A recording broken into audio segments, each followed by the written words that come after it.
இந்த ஐயா இருக்காரு, இங்கே வரதுக்கு முன்னாடி வந்துட்டு ஆடு உரிச்சிட்டு இருந்தார். இதுக்கு முன்னாடி விவசாயம் சம்மந்தப்பட்ட எந்த வேலையும் பண்ணது கிடையாது. இதுக்கு முன்னாடி அந்த முன்னனுபவம் எதுவுமே கிடையாது. ஆனால் அப்படிப்பட்ட ஒரு ஆளை வச்சு தான் எங்களோட அந்த ஃபார்மை நாங்கள் வந்துட்டு வேலைலாம் வாங்கிட்டு இருக்கோம். எப்படி வாங்குறோம் அப்படின்னு பார்த்தீங்கன்னா, இவங்களுக்கு வந்து 7 நாளில் என்னென்ன ஒர்க்கோ அந்த 7 நாளில் இந்த ஒர்க்கையும் தனித்தனியாக வந்துட்டு கேலண்டரில் போட்டு எழுதியிருக்கோம். அதில் என்னென்ன வேலையில் என்னென்ன டைமில் செய்யணுங்கிறத நாங்கள் இது பண்ணியிருக்கோம். டெய்லி அந்த ஒர்க்கை முடிச்சுட்டு அவங்க அதில் வந்து ஒரு கோடாக போட்டு வருவாங்க.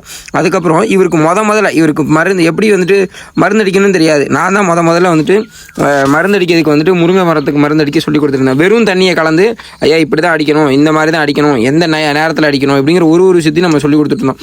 ஆனால் அதே மனுஷனை இப்போ நீங்கள் போய் பார்க்குறப்போ எப்படி வேலை பார்ப்பாங்க அப்படின்னா, அந்த விவசாய வேலையில் இன்னமும் பண்பட்டு தேர்ந்தவங்க மாதிரி வேலை பார்ப்பாங்க. ஏன்னா ஒரு வேலையை நம்ம எப்படி வாங்குறோங்கிறத அவங்க முக்கியமாக தவிர்த்து அவங்கக்கிட்ட ஒரு விதத்தில் ஐயா இந்த மாதிரி பண்ணுங்கன்னு அவங்களுக்கு புரிகிற மாதிரி எளிமையாக வந்து சொல்லணும்.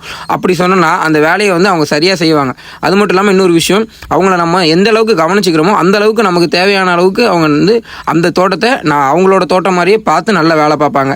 சரியா? இப்படி தான் நம்ம வந்து எல்லா இடத்துலையுமே வந்து நம்ம ஃபார்மை வந்து மேனேஜ் பண்ணுறதுக்கு அந்த லேபர்ஸை வந்து ஒர்க்கை வந்து இப்படி தான் வாங்கிட்டு இருக்கோம். இது மட்டும் இல்லாமல் இன்னும் மற்ற ஃபார்ம்ஸோட ஆக்டிவிட்டீஸ்லாம் நான் அந்த அளவுக்கு இது போடவே இல்லை அப்படின்னு நிறைய பேர் கேட்டுட்டு இருந்தீங்க.